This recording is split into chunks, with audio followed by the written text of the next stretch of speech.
तेजस्वी यादव 2020 में भी चुनाव लड़े, 2015 में तो बतौर नीतीश कुमार के साथ चुनाव लड़े, लेकिन भारतीय जनता पार्टी को सत्ता से उखाड़ कर फेंकना पूरी तरीके से और दोबारा सत्ता में नहीं आ सके, ये ताकत आरजेडी में नहीं है। भाई जो आरजेडी 144 सीटों पर 2020 में लड़ी थी, इस बार एकदम लिख कर ले लीजिए, मैं डंके की चोट पर इस बात को कैमरे पर कह रहा हूं कि 150 से कम सीट पर आरजेडी नहीं लड़ने जा रही है।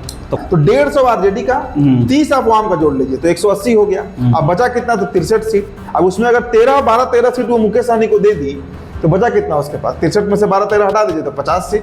उसको रिफॉर्म करने की बात कही जा रही है कि कांग्रेस पार्टी को रिफॉर्म करना है, कांग्रेस पार्टी को रिवाइव करना है, जमीन पर उसका जो संगठन खत्म हो गया है उसे पुनर्स्थापित करना है जो 90 के पहले हुआ करता था। आप याद कीजिए, पिछले 2-3 सालों में शायद 2-3 बार से अधिक वो बिहार नहीं आए हैं। मतलब बहुत रेयर होता है कि राहुल गांधी 2024 के चुनाव में ज्यादा नहीं आए थे, क्योंकि लोकसभा का चुनाव। हाँ। लेकिन विधानसभा चुनाव को लेकर जो गंभीरता और जो सीरियसनेस राहुल गांधी का दिख रहा है, तो राहुल गांधी के बारे में स्पष्ट समझ लीजिए, मुस्लिम दलित को जोड़ना है और इसके लिए सारे टेंट्रम्स अपनाए जाएंगे।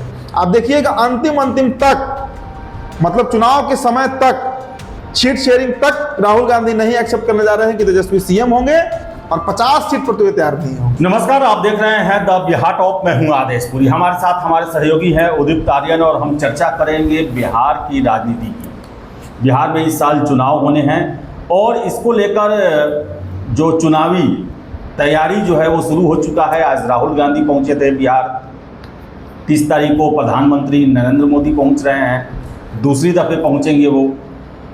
और इसी पर हम चर्चा करेंगे कि राहुल गांधी का जो आज रूप दरभंगा में देखने को मिला, अंबेडकर हॉस्टल पहुंचने के लिए जिस तरह वो पैदल चल दिए, कानून धारा 144 किसी का परवाह नहीं किए, ऐसे में तेजस्वी यादव कहाँ हैं? क्या राहुल गांधी बिहार इलेक्शन को इस बार और इलेक्शन की तुलना में ज़्यादा सीरियस ले रहे हैं? क्यों सीरियस ले रहे हैं? कितना ये बीजेपी के लिए टेंशन की बात है, तेजस्वी के लिए टेंशन की बात है, नीतीश के लिए टेंशन की बात है, इसी पर चर्चा करेंगे। उदित, राहुल गांधी थोड़ा दूसरे रूप में बिहार में नजर आ रहे हैं, इतना अटैकिंग चुनाव को लेकर पहले अमूमन बिहार में नहीं देखा गया है। किसके लिए खतरे की घंटी है? देखिए, मुझे लगता है कि ये शायद राहुल गांधी का चौथा दौरा इस साल हो गया। अभी 5वां महीना चल रहा है, मतलब हर महीने एक बार राहुल गांधी बिहार आ जा रहे हैं। आप याद कीजिए, पिछले 2-3 सालों में शायद 2-3 बार से अधिक वो बिहार नहीं आए हैं। मतलब बहुत रेयर होता है कि राहुल गांधी 2024 के चुनाव में ज्यादा नहीं आए थे, क्योंकि लोकसभा का चुनाव। हाँ। लेकिन विधानसभा चुनाव को लेकर जो गंभीरता और जो सीरियसनेस राहुल गांधी का दिख रहा है, आपने जो रिमार्क में कहा अपने ओपनिंग रिमार्क में कि कितना टेंशन बीजेपी को होगा और कितना टेंशन नीतीश कुमार को होगा, देखिए, और तेजस्वी को भी होगा। मुझे नहीं लगता है जैसे कि एनडीए गठबंधन का कोई भी दल राहुल गांधी को लेकर बहुत ज्यादा चिंतित है। इसलिए नहीं कि वो सीरियस नहीं लेते हैं, सीरियस तो राहुल गांधी को सब ले रहे हैं, लेकिन सबसे बड़ा जो तनाव का स्थिति पैदा हो रहा है वो राष्ट्रीय जनता दल के अंदर हो रहा है और आरजेडी के जो वोटर्स हैं।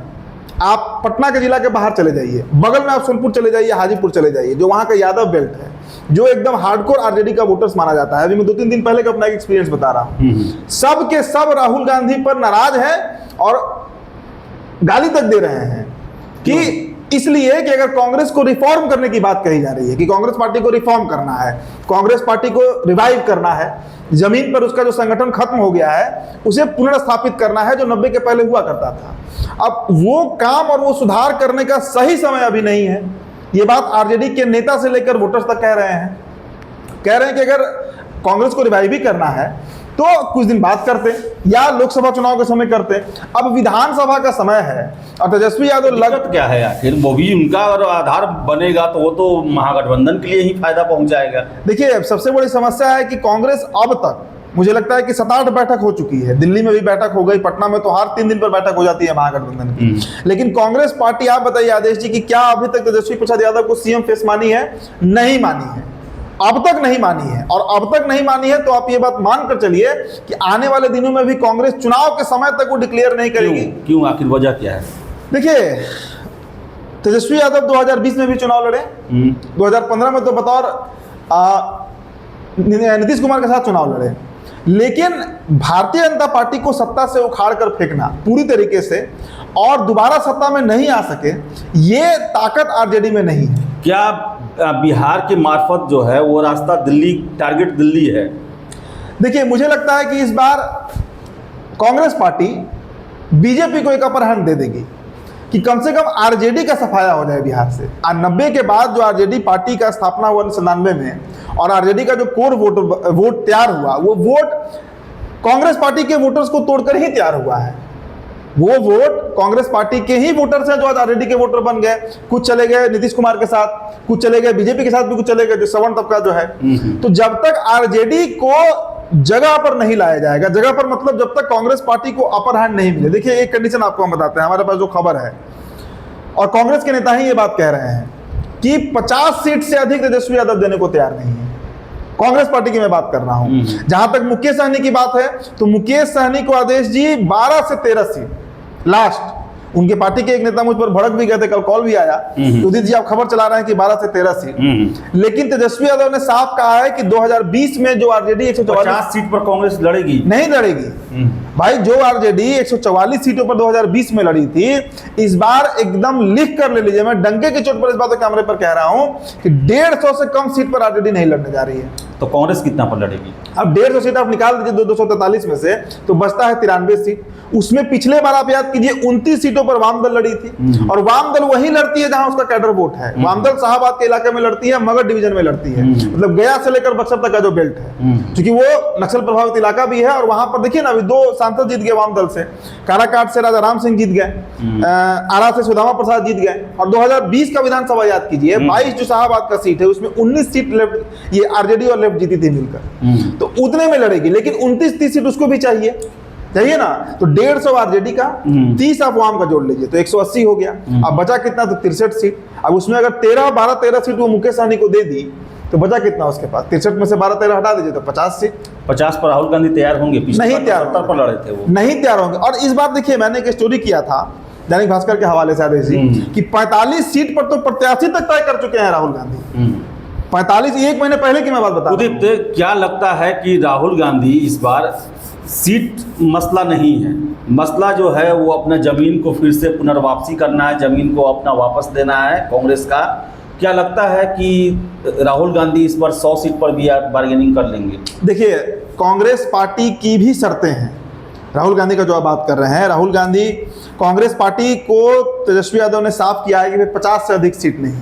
और आप एक बार जान लीजिए, अगर 100 सीट जिसकी चर्चा हो रही है कि 100 सीट के आसपास, भाई एक ही कंडीशन राहुल गांधी ने रखा है कि जिस तरह एनडीए गठबंधन में जदयू और बीजेपी के बीच सीट बंटवारा होता है, मतलब ठीक है, अगर 100 सीट पर बीजेपी लड़ रही है तो 101 सीट पर जेडीयू लड़ती है, एक सीट बढ़ता है, बड़े भाई होने की भूमिका में रहते हैं इसलिए। लेकिन ऐसा नहीं होता है कि 150 सीट पर आरजेडी लड़े, मतलब 150 सीट पर नीतीश कुमार लड़े और 50-60 सीट पर बीजेपी लड़े, ये नहीं होता है। उसी ढर्रे पर वही कंडीशन राहुल गांधी ने रखा है कि जो समीकरण एनडीए गठबंधन में है, 2 बड़े दल हैं, एक राष्ट्रीय पार्टी है, एक क्षेत्रीय दल है, उसी तरीके से महागठबंधन में कीजिए। आप अगर 100 सीटों पर लड़ रहे हैं तो 100 हमको भी दीजिए। किस कॉन्फिडेंस पर राहुल गांधी इतना?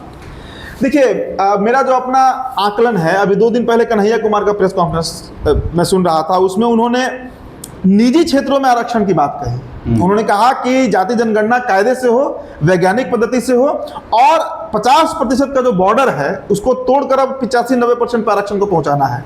देखिए, बिहार में दलितों की आबादी 19% है, मुसलमानों की आबादी 17% है। ये दोनों वोट बैंक अगर जोड़ दिया जाए आदेश जी, तो करीब 36% वोट बैंक है सिर्फ एम और डी, मतलब मुस्लिम प्लस दलित। ये वोट बैंक अगर राहुल गांधी साधे, अब बताइए ना, राहुल गांधी जो 4 बार उनका बिहार दौरा हुआ, अब याद कीजिए वो कब बिहार आए।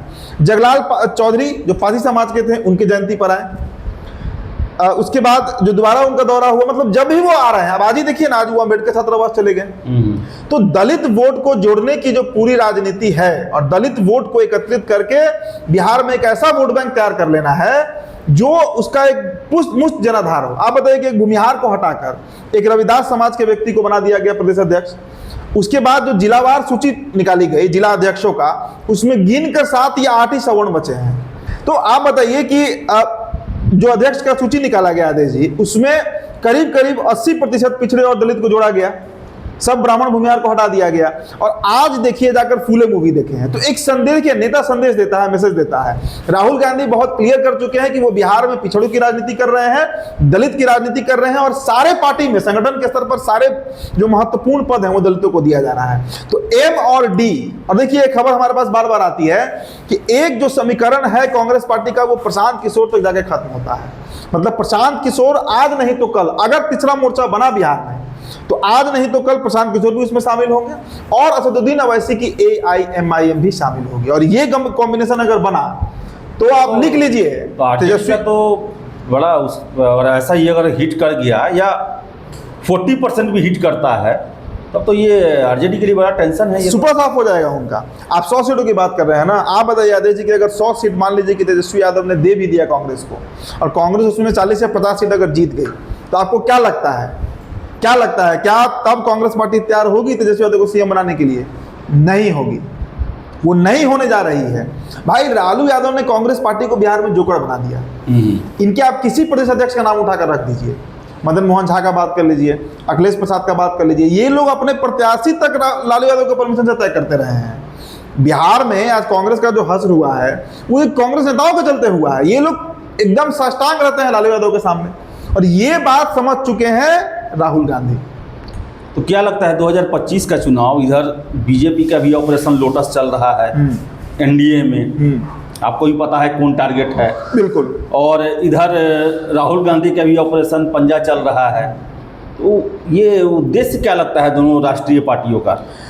देखिए इनको लड़ना है अपने स्तर पे। जेपी नड्डा का वो बयान जो आया था कि क्षेत्रीय दलों को खत्म किया जाएगा, उस बात पर मुझे लगता है कि एक आंतरिक सहमति, एक मौन सहमति जो है वो कांग्रेस पार्टी भी देती है बीजेपी को कि जब तक क्षेत्रीय दल हैं, अब बताइए ना बिहार में बीजेपी का भी सीएम नहीं है। गौर कीजिए, नुकसान सिर्फ कांग्रेस पार्टी को थोड़े है, बिहार में भारतीय जनता पार्टी का सीएम कहां बन पा रहा है? ज्यादा सीट होने के बावजूद, ज्यादा दुगुना सीट होने के बावजूद 40 और 80 का रेशियो रह रहा है, लेकिन नीतीश कुमार बन रहे हैं। इस बार भी अगर 15 सीट भी आएगा जेडीयू को तो नीतीश कुमार के बदले में निशांत को बैठा दिया जाएगा।